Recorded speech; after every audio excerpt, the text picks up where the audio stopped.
Well, good afternoon, everybody, or good morning, depending on where you may be joining us from, and welcome to today's webinar on municipal fleet electrification. My name is Noemi Gervais, and I'm a Programs Outreach Advisor at the Green Municipal Fund, working mostly on our net zero acceleration initiatives, and I'm very happy to be your moderator for today's session. Over the course of the next hour, we have the chance to hear from municipal leaders and also industry experts who are joining us to share their experiences in effective electric vehicle adoption strategies, best practices for developing charging infrastructure. They'll also share with us what they've seen in terms of the financial and environmental benefits of electrification, and they'll share stories of projects that they've led in different parts of the country. We're hoping that the insights from today's session can help you accelerate municipal fleet electrification in your communities. Before we dive in, I have a few housekeeping items for you all. On the next slide, please. Today's event will be taking place in both English and French. And we're pleased to have three excellent speakers. After the session, we'll have a Q&A period. For those of you who listen or who wish to listen to the presentation in French, si vous écoutez ou souhaitez écouter en français, veuillez cliquer sur le bouton d'interprétation en bas à droite de votre écran, c'est le petit globe, et sélectionnez le canal français. Vous pouvez également suivre les diapos en français en sélectionnant le bouton en haut de l'écran qui est intitulé Présentation en français. Et si vous avez des questions au niveau technique, veuillez aussi inclure des questions dans la fonction chat ou bien vous pouvez envoyer un courriel à ma collègue Isabelle qui va partager son adresse courriel dans le chat. If ever you have any technical challenges accessing the webinar, please feel free to share those in the chat or you can email my colleague Isabelle who will share her email address shortly. As we move through the presentation and the discussion today, I really encourage you to submit any questions that you have in the Q&A function. We'll respond to the questions throughout the webinar by text. We have some great GMF staff who are on hand to answer any questions about our funding and programs, for example. But our speakers also will have the opportunity to come in and share written responses to your questions. Certainly feel free to share any discussions or reflections in the chat box throughout the presentation. We really welcome that. And maybe to kickstart today's discussion, I would invite you to share who you are, introduce yourselves, and share where you're joining us from. It's always really great to see who's participating in these sessions. On the next slide, if we could move the next slide, I would like to take a few moments myself to share that I'm joining you all from my home in Toronto today, and acknowledge that for thousands of years, this has been the traditional land of many nations, including the Mississaugas of the Credit, the Anishinaabeg, the Chippewa, the Haudenosaunee, and the Wendat peoples, and today is home to many diverse First Nations, Inuit, and Métis people. Moving along to our next slide. Before we get really into the heart of today's webinar, I want to start things off by sharing a little bit of information about the resources and the programs that are available to you as communities and partners of communities through our Green Municipal Fund. For those of you who might not be familiar, the Green Municipal Fund is the largest program at the FCM. We have really grown in recent years to what is now a $2.4 billion program. And what we offer is a bit of a unique mix of resources, capacity building, and also direct funding for municipalities. And those are resources that are available to all municipalities in Canada, in any province or territory, whether you're big or small, as well as to many partners of municipalities. On the next slide, I have a little bit of a snapshot of the breadth of direct funding that we have available to communities. You'll see there on the left is our funding focused on our net zero acceleration initiatives. And on the right, we've also launched some new programs this year with a focus on climate adaptation and resilience. I'll pause briefly to say that if you are a community or working with a community in any of these areas, we really invite you to reach out to the Green Municipal Fund and have a conversation with us about whether some of this funding might be able to support your work. So onto that net zero acceleration initiative, that broad umbrella, we have funding for projects including energy efficiency of buildings, community level energy systems, organic waste to energy, and then of course the focus of today's webinar, municipal fleet electrification. And through that municipal fleet electrification funding, your community can apply for a feasibility study grant. So using that grant, you can assess your entire municipal fleet. or your entire transit fleet, or both, in a single study to look for feasible options for electrification, to understand what charging requirements you might need, and ultimately develop a fleet transition plan. And then we also have financing, which you can use to purchase zero emissions vehicles and charging infrastructure as well. And maybe to be a bit more specific, under this funding, the type of vehicles that we're able to fund are plug-in hybrid, battery electric, and hydrogen fuel cell vehicles if they're using a low carbon hydrogen source. In terms of how much funding is available, which I will say is my number one most asked question. For our feasibility study grants, you can apply for a grant of up to $200,000 for either 50% or 80% of project costs, depending on your community. So if you are a northern community, an eligible Indigenous community, or if your population is 10,000 or under, the cost here is a bit higher, and we can cover potentially up to 80% of project costs for your feasibility study. On the capital side, once you're really ready to go and procure vehicles or install charging, we have a loan and grant combination for communities. The loan can go up to $10 million. We have also funded smaller projects depending on your need. And while a big portion of that is a loan, there is a very significant grant that accompanies the loan. So, for example, if you are approved for a loan of $10 million for FCM, you would also be approved for $1.5 million in fully non-repayable grant to support that work as well.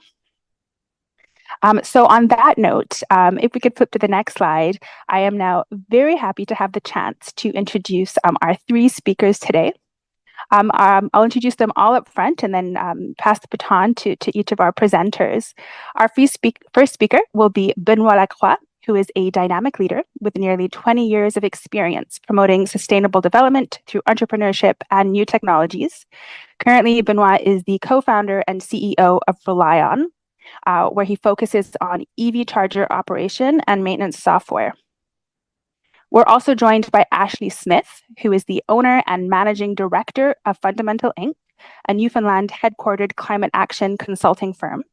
Ashley has over 20 years of experience in green infrastructure, community planning, construction project management, and also renewable energy. Our third speaker will be Mayor Donna Reardon. Mayor Reardon was elected as the 79th mayor of the city of St. John in 2021. And as mayor of the largest city geographically in New Brunswick, she identifies her areas of interest as growth, active transportation, and the transition to green energy and technologies. And she's also joined today by Kevin Lowry, who is the director of St. John Transit. And so with no further ado, I will pass the baton to our first speaker, Benoit Lacroix. Benoit, merci. Thank you, and hello everyone. With RelyOn, we we're here to address one of the biggest challenge that affects adoption of or the transition to electric vehicle, and that is the poor experience and the poor reliability or availability of our charging infrastructure, which affects now today a growing number of private and commercial drivers. Next slide, please.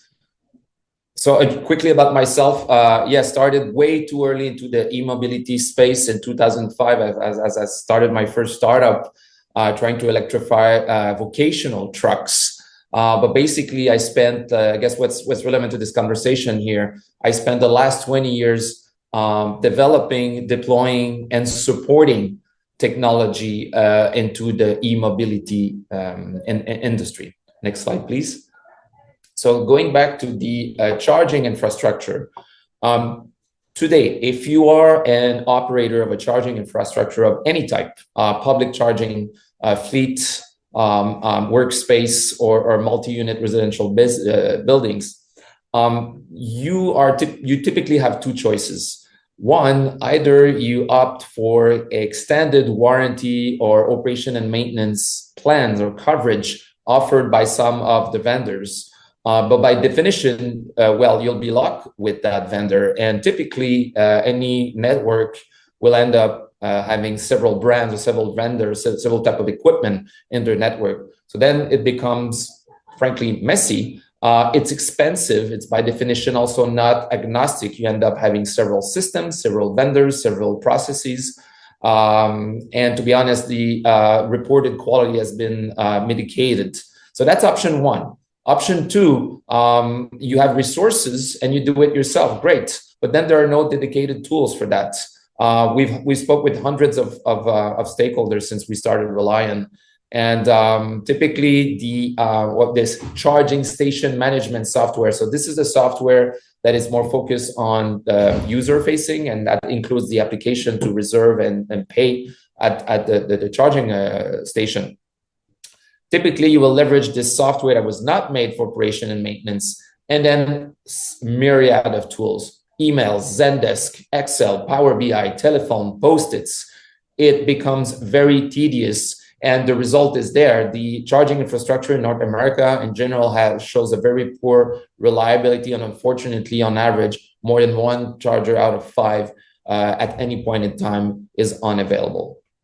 So with Reliant, next slide, please. We come with one of the first actually end-to-end operation and maintenance platform that is dedicated to the EV charging infrastructure. So we're in the back end, nothing sexy, but very important. I like to call it the glue. So we take care of everything from the monitoring of the equipment and the surrounding environment or supporting equipment. So anything from the monitoring down to the actual dispatch of workforce and parts in the field to do effective and efficient field intervention. So monitoring, diagnostic, all the workflows, issue management, life cycle management, working with manufacturers, working with service providers or internal personnel. So all the tools under one roof to make sure that everyone has the same visibility on both the health of the equipment, but also all the activities that are being taken in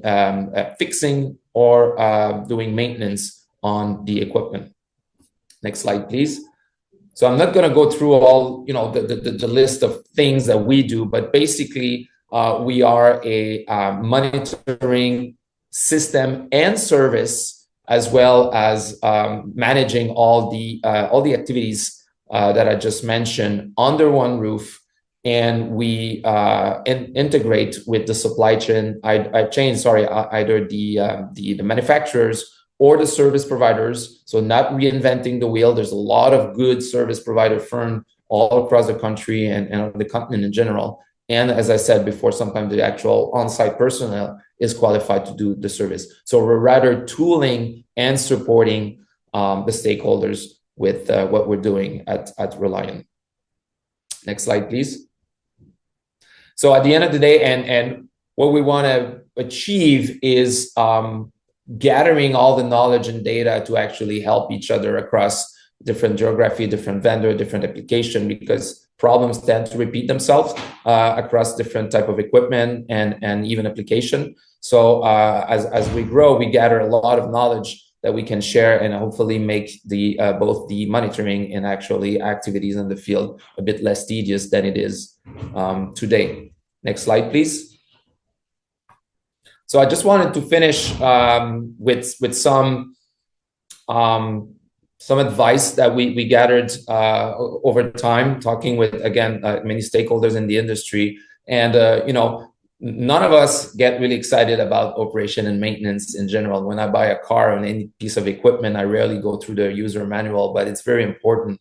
This is a critical infrastructure that we hope will be, when installed there, for many years. As it's really capital intensive. So I really invite anyone who is about to deploy first infrastructure or scale one to really first vet your vendor. And that goes beyond brand name, that goes beyond like recognized brand name. It's really like, okay, what's the structure behind to support the equipment? Like any infrastructure, any industrial space, it's not only about the equipment, but the structure and the people that are behind it to support it over time.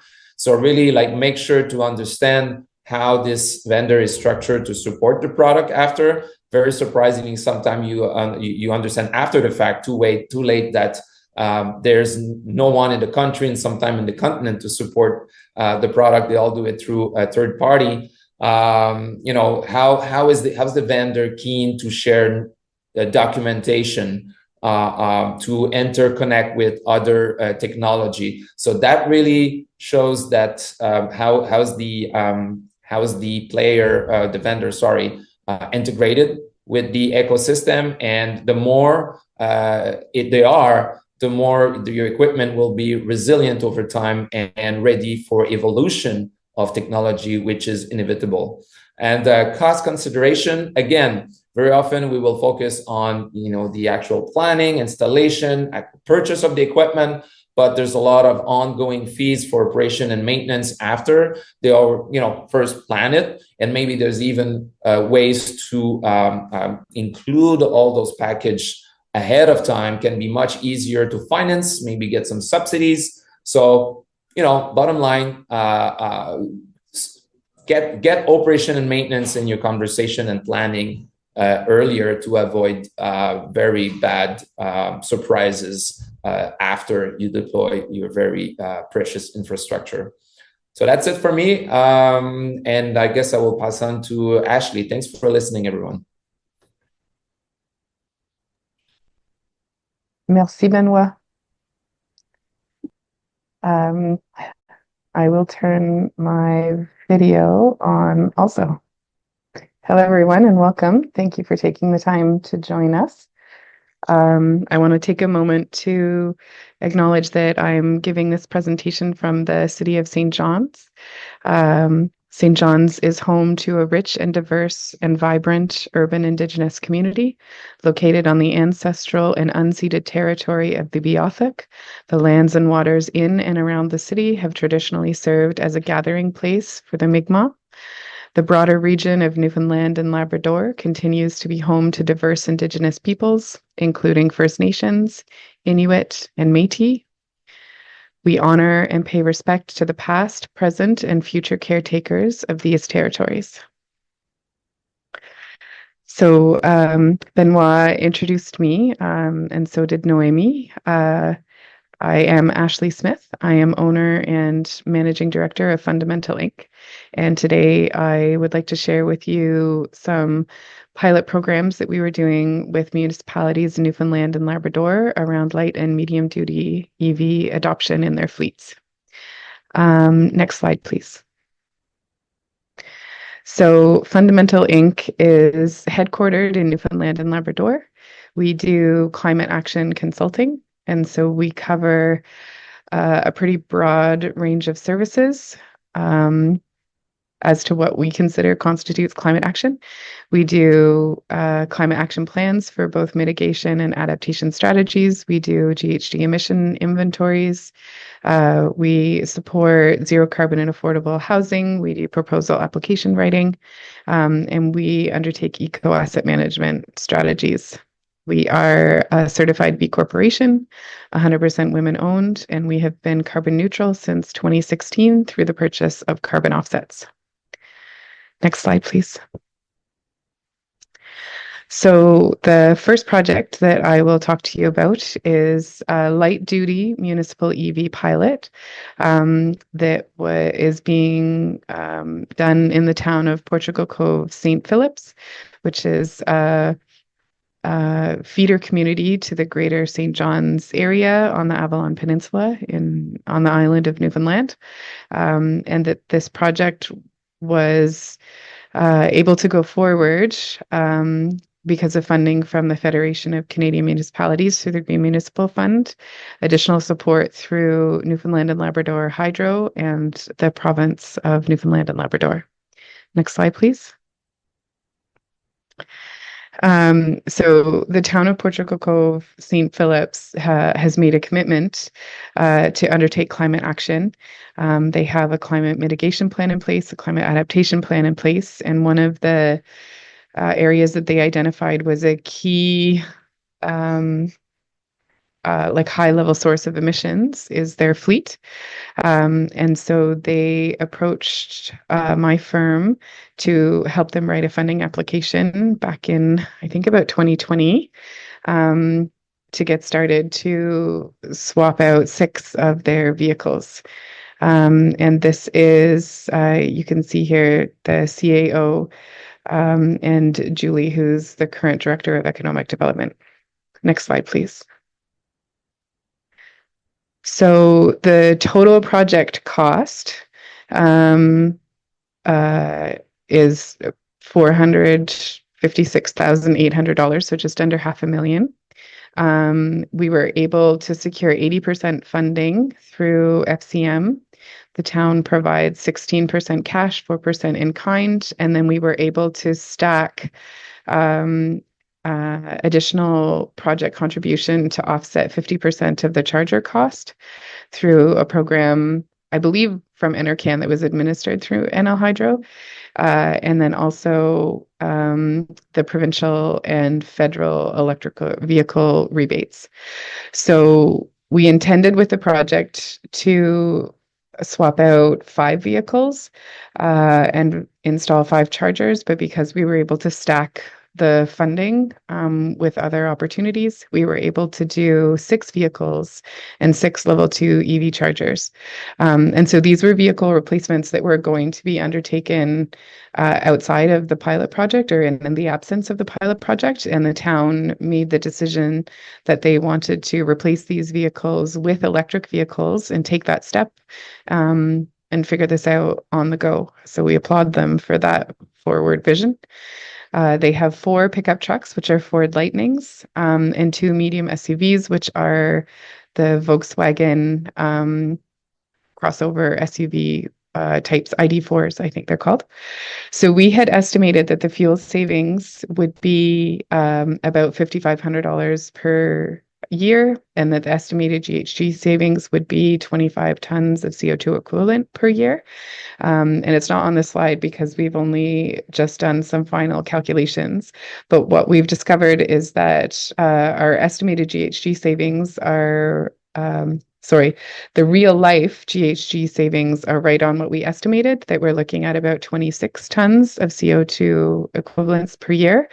But the cost savings are really significantly higher. So we're looking at a savings of between $18,000 and $20,000 per year. And that's because the cost of fuel has increased so much in the last 4 years that we're seeing even like the liters per fuel is what we were expecting to save or on par with our estimates, but the cost per liter is significantly increased. So the town is saving more dollars than was originally estimated, which is extraordinary, and offsetting the slightly more than the estimated GHG savings. So I see hearts and claps. Thank you. We're really proud of them too. So if we can go to the next slide, please.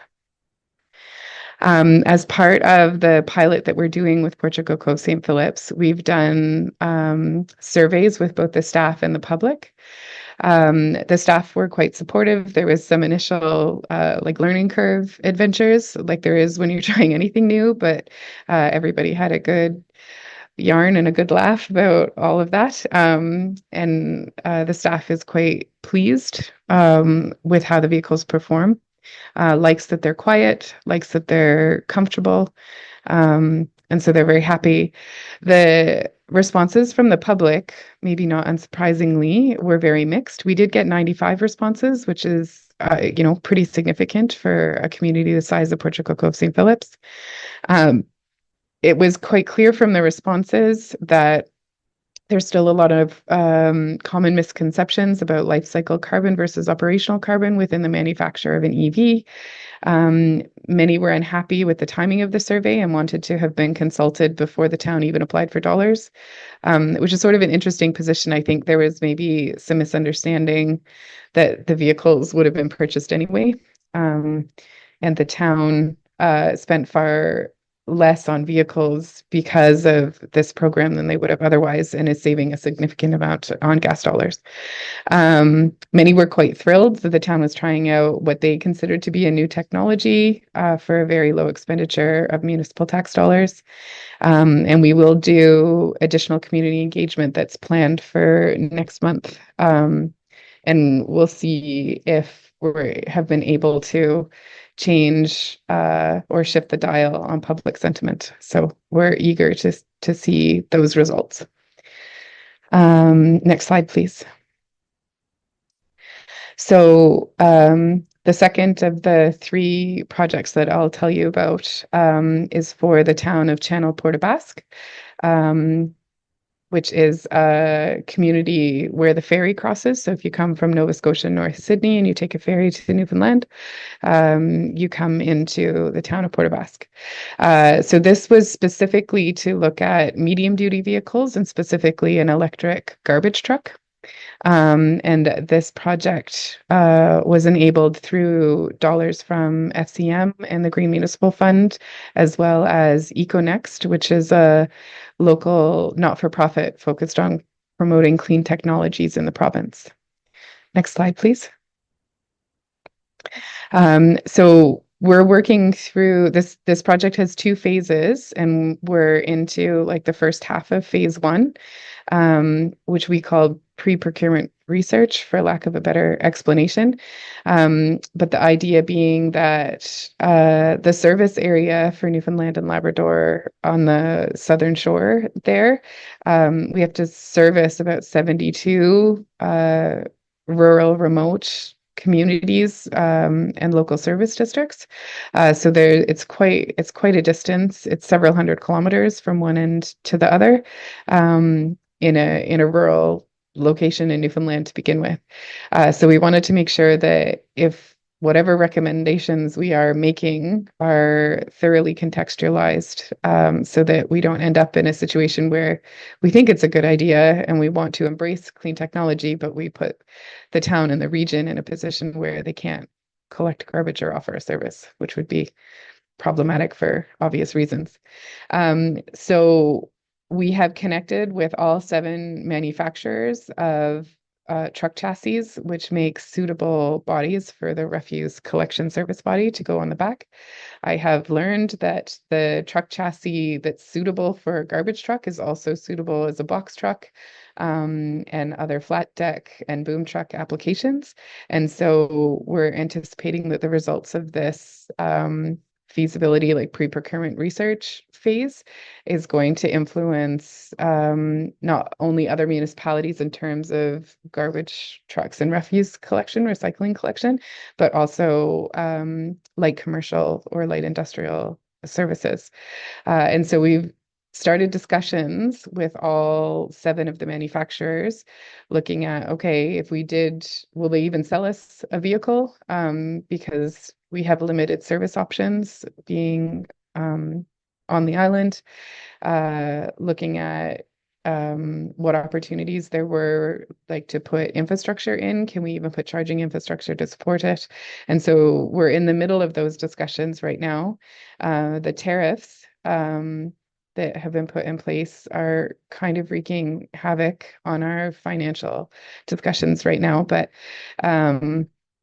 we will build that in and see where it takes us regardless.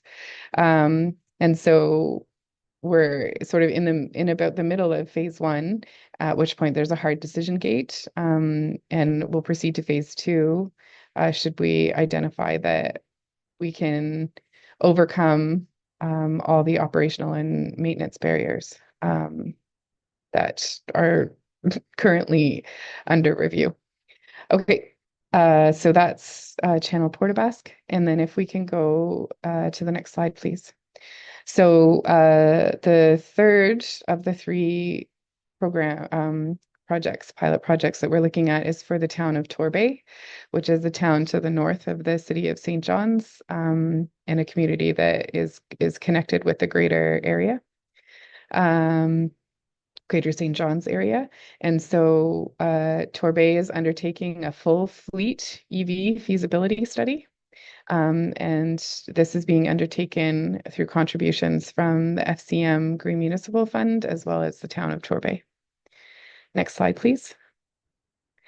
And so this project, again, we're just started into phase one, but has 3 phases. The first phase is inventory and analysis. Second phase is public engagement and outreach. And phase 3 is a strategic roadmap. So we've undertaken activities in phase one to look at, in addition to what are fairly widely available light duty vehicles at this point, what medium duty and heavier duty vehicles look like. So like the big loader equipment. And we've had discussions with Volvo and JCB, who are local dealers here, and what that looks like and can they service those vehicles.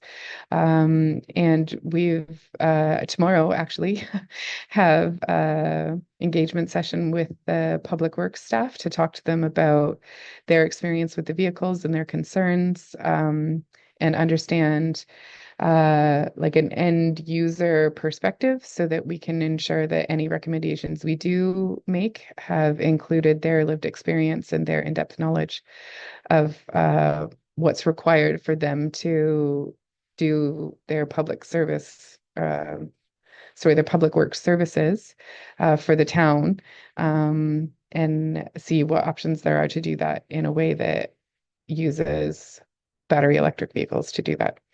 Phases 2 and phase 3 will be undertaken. I think the deadline for this project is July or August. And so we expect that we'll have some clear recommendations by then. Next slide, please.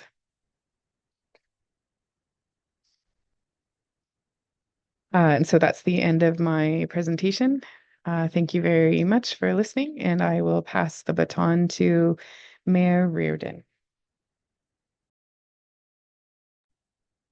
Thank you, Ashley. I'm following two fantastic presentations here, and I'm reporting to you live from the city of St. John in New Brunswick, and it is also known as Menequest, and it is the traditional territory of the Wolastoqiyik and their indigenous neighbors, the Mi'kmaq and the Pescataway. So I apologize to Juliet because I'm going to try to slow down. That's your simultaneous translator today. I'm going to try to slow this down, but I have a couple of pages here and I want to read through this because there's a lot of information and it's all good information. So about St. John Transit. St. John Transit delivers public transit services to 78,000 residents across 316 square kilometers. In 2024, our team of 78 provided over 2 million passenger trips across almost 2 million kilometers. In 2024, we also provided 101,000 service hours, over 40 conventional buses, 6 electric buses, and 6 specialized service buses, which is the accessible transit vehicles, service 18 fixed routes and 3 on-demand flex zones. The St. John Transit Commission is a commission of St. John Common Council and is the governing body of St. John Transit. Goals. Next slide. Yep.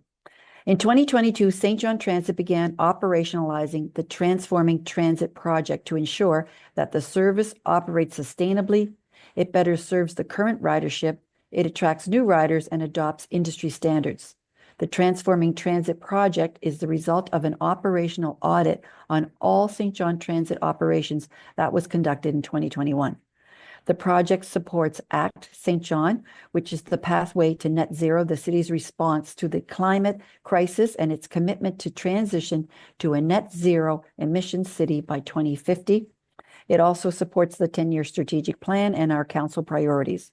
It aligns with Move St. John, which is the city's transportation plan, and the City of St. John and the City St. John Transit Commission entered into a managed service agreement, enabling city staff to support transit staff throughout the project.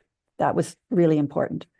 Service expectations for a flex zone request is within 30 minutes of the call or the app notification. Next slide, implementation.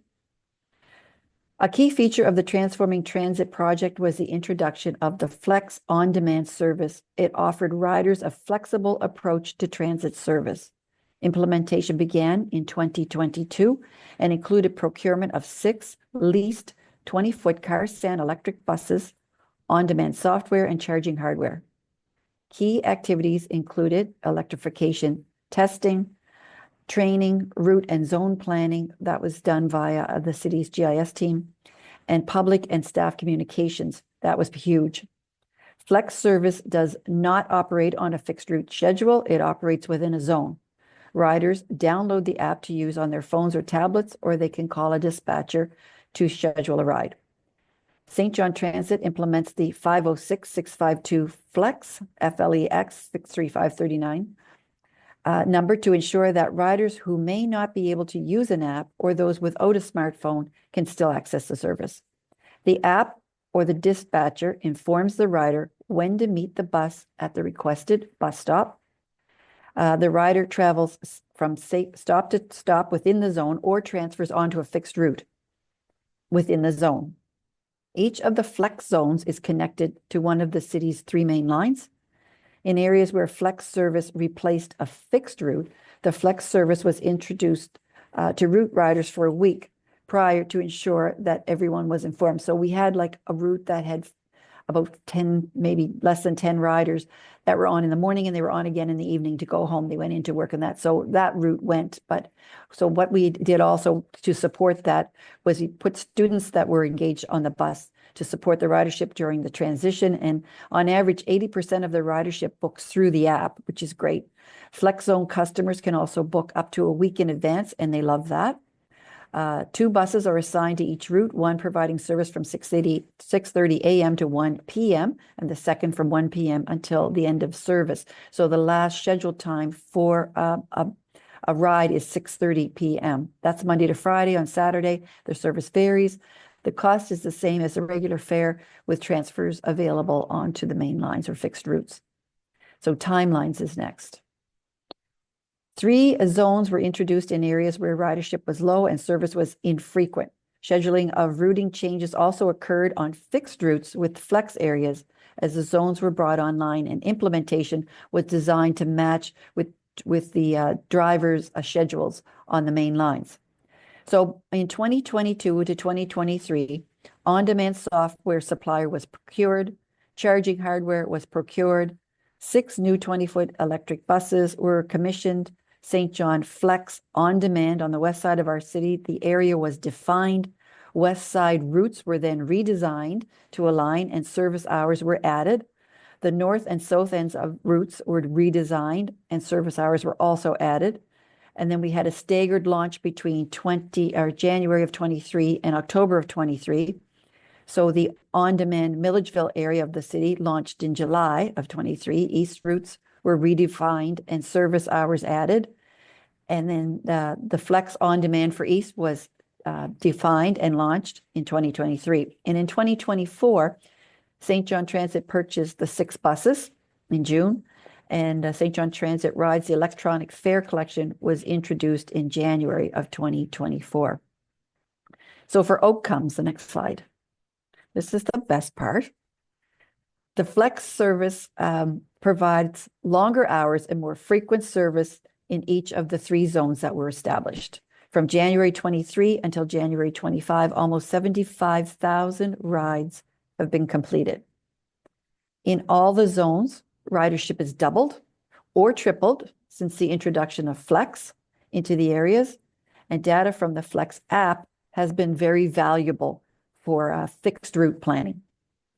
As a result of the electric cars and buses used for Flex, there have been significant savings.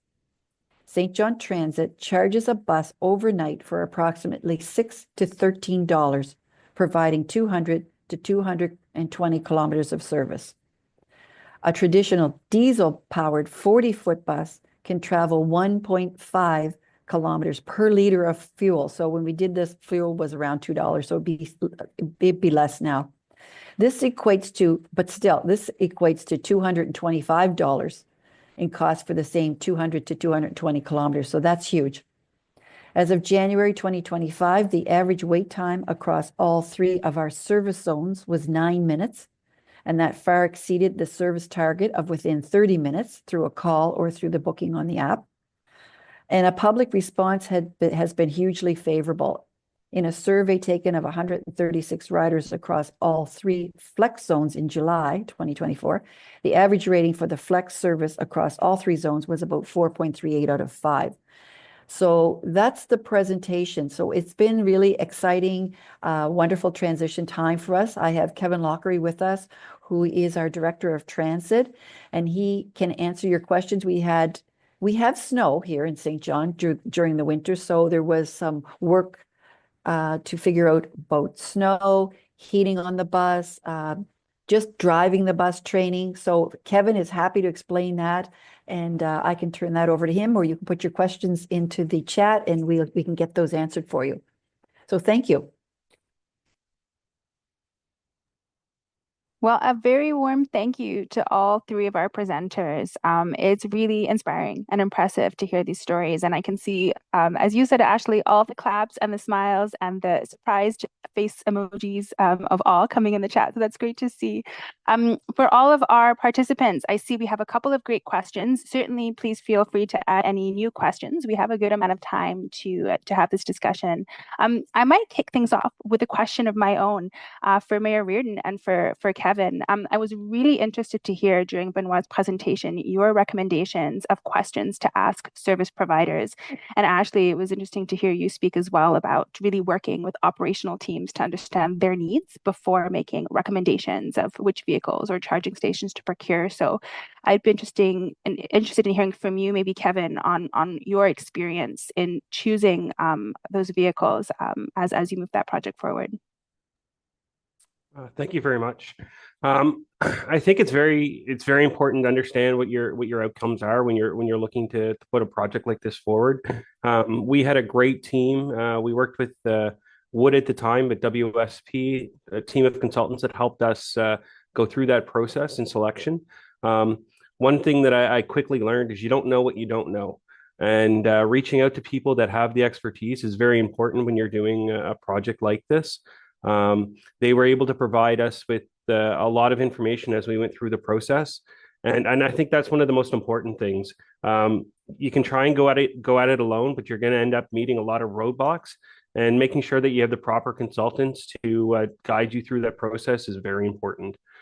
Is probably where I would start that kind of talk. There's a reason why they're experts. Myself, I knew transit, but I didn't necessarily fully have a full comprehensive knowledge of electrification. When you get people like Benoit and Ashley on board, you're going to have a successful project. Super. It's interesting from the perspective of a funding program. One question that we're often asked is, how do we choose a vendor? So I also wonder, Ashley or Benoit, if you have any other sort of tips or recommendations to share for communities who are seeking the right vendor for their project. As a vendor, I can jump on this. Like if any technology or equipment vendor needs to be keen to have this after conversation. This is how we're structured to support the product.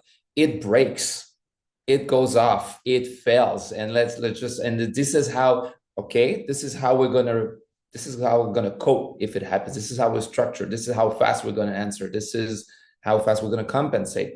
So anyone like this is heavy equipment, this is complex equipment, this is complex systems, it's gonna fail by definition.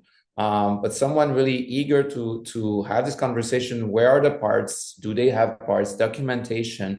So I guess the generosity of the information that this vendor has for you is really telling, because that really shows the amount of effort that has been put together to at least to foresee, or the experience that this vendor had after sales throughout their experience. Super. Thank you. I see we also have a question coming in, I believe from Saskatoon. Someone who's recently heard that electrical power generation may need to double by 2050 to accommodate all the new charging needs. Do you know of any planning by governments or other electrical providers that will meet this demand? And I know this is a question that will vary a lot by province. I know we have New Brunswick and Newfoundland, and Benoit, I believe you are in Quebec, represented on this call. So I'm curious if any of you might have some thoughts on what you might have heard about that.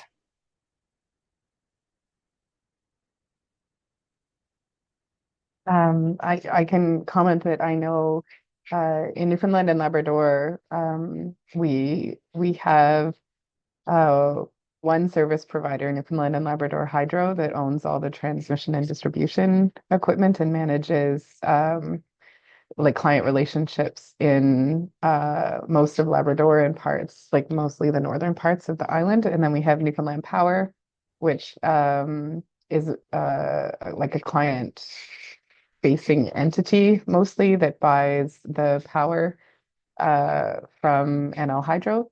And so we have kind of a unique situation in our province in that they're crown corporations that operate all of it. But I do know and have been a part of like ministerial industry engagement sessions that our province is keenly aware of the fact that our grid to fully electrify like fleet and homes and everything else, like all manner of processes currently fired by fossil fuels, that our grid capacity currently cannot sustain it, and that they are actively working to seek solutions for that. So I know in our province there is a significant amount of attention and activity being pointed in that direction. Super. Thanks, Ashley. Mayor Reardon, Kevin, or Benoit, I'm curious if you'd have any additions from New Brunswick or Quebec. Well, I guess I'll say from New Brunswick that I mean everyone's looking at that. You know, we've got we have our own power company in the city of St. John, and that's apparently somewhat rare. There also, of course, is the New Brunswick Power, and we have 10 windmills on the go right now. So we're looking to increase that as we go forward. So everyone's looking at that. Kevin, I don't know if you wanted to add anything to it as well. I would just say on the micro level, I think it's whenever you're looking at any electrification efforts, make sure to speak with your local utility to understand what you can do in the buildings that you're trying to have these efforts in. That was one of the first things that we did. We met with our local utility and tried to understand what our impact was going to be on the grid in the area that we were. Just because we put in 500 kilowatts of conduit into our building. For future phasing and things like that. And browning out the grid and everyone around you can have a big impact. So make sure you're working with your utility provider and all of those that are those great partners that you can kind of, again, you don't know what you don't know, so take advantage of what their expertise is, work with them. And they were great from our side to help us ensure that the entrance into our building was proper and everything that we then wanted to build within the building could happen. And again, work with consultants to make sure you've got the proper electrical grids and things like that onto your site so that you're not causing failures within the current infrastructure, but also making sure that you're future proofing for growth as you continue down that path. I could just reiterate on this future proofing. It's so smart because right now, like I remember visiting the transit authority in Las Vegas where they really wanted to make like a several year plan to electrify the whole bus fleet, but then the local authority would say like, no way, we're gonna promise you that many megawatts that you need. You're gonna get like really like just drops, get that many kilowatts or megawatts for now. Let's see later. So how do you plan an infrastructure in your yard, in your garages, when you don't even know where and where it's going to come? So I guess like finding the right resources to help you do the right decision now that could be really costly to reverse later. But just really conduit is one thing. So future proof while still staying like cost effective in short term. I think it takes a lot of planning, but could save a lot of headaches and money later. Super. Thank you, everyone. We have a few more minutes still, and if anyone also has questions about DMF funding of the audience, please feel free to drop those in the chat as well. But in terms of our other questions, this is a very interesting one. Vehicle to grid projects. Are there many in Canada that are up and running already? This question alludes to one or mentions one that's in Toronto already. Is that something that anybody has had seen examples of? I am by no way expert in this, but I've heard this for like 15 years. It's great. I think we're more at the level of vehicle to building phase than vehicle to grid. There are a few projects. I would invite people to look also into the school bus industry, which it's one of the sector that is being electrified the fastest. So there are a few projects, both private and public. Again, most often it's more vehicle to building. So basically shaving peaks demand, trying to reduce costs, the load on the grid. but giving back to the grid, anecdotally, yes, it works, but as a whole ecosystem is another game, as you have so many nodes. So I think right now it's fair to say that most of the projects are local and vehicle to building. Yeah.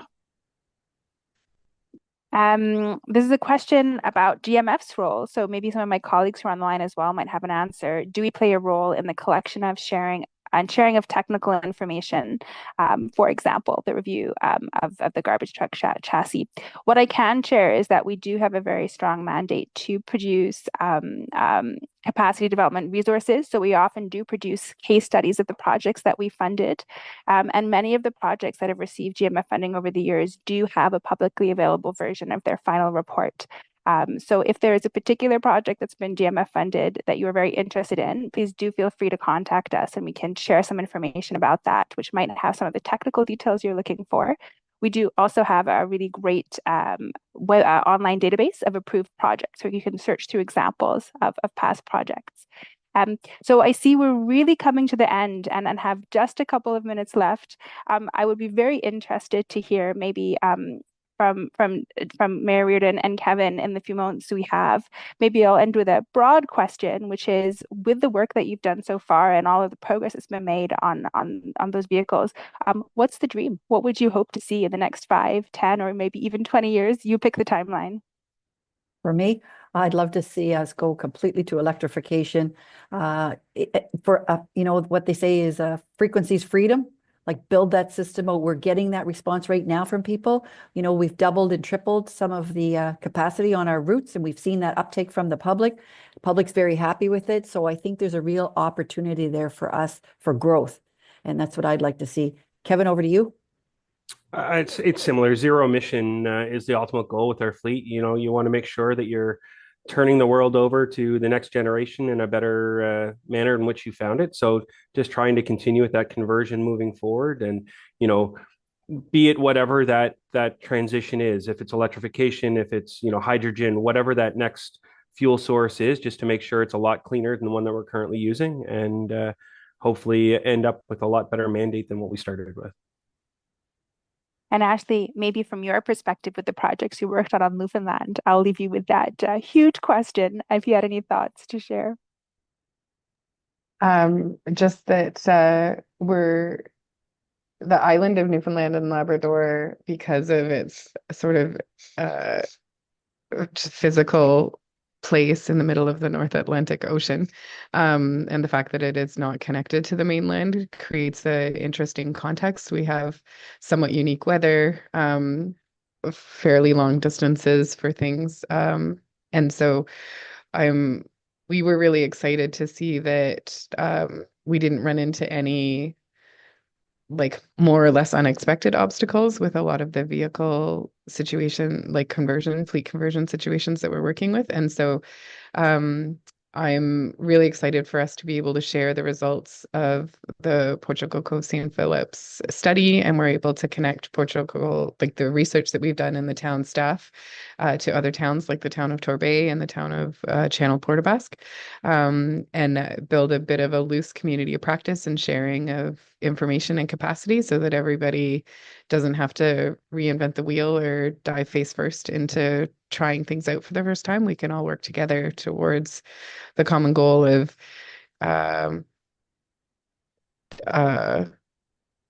decoupling emissions from community economic development. Okay. And last but not least, Benoit, I might ask the very same question of you. Well, I will say thank you and encore for the leadership of the local and provincial and federal government for leadership, like what you're doing at St. John. Mayor Reardon and Kevin is great. As a citizen and as an entrepreneur, I just want to see that and see it happening, and it is happening. So keep those mandates, keep those objectives, even if they sound aggressive, even if everyone is telling you you're crazy. Well, I'm going to an event in 3 weeks in California, which is called the ACT Expo. 12 years ago, there were just a few truck prototypes. It was a tiny event with a few hundred people. Now it's 12,000 people with all the major manufacturers there, like Daimler, Volvo. It is an industry. it is happening. So everyone who questioned the mandate in 2035, 2040, well, in 10 and 12 years from now, it will, it will be it. And even if we miss the mark a little bit, it needs some crazy vision to get there. So we need that, and please keep that. And from a more like ecosystem, it's more collaboration between the technologists and the vendor. I believe in abundance. We need to work together to make it happen. In silos, it's not going to work. So I don't think there's a lot of vendors and technologists around the table today, but we got to collaborate together to make this infrastructure and ecosystem work. Wonderful. Well, on those inspiring words, I really send a very warm thank you to all of our speakers who agreed to come here and share your stories and your experiences. As we come into the last few minutes of the webinar, just a reminder for everybody, please do stay connected with us at the Green Municipal Fund. We invite you to further explore our funding offers, but also our webinar series, for example. We also have, as I mentioned earlier, a great many case studies that we have to share on funded projects, as well as that very useful database of past funded projects.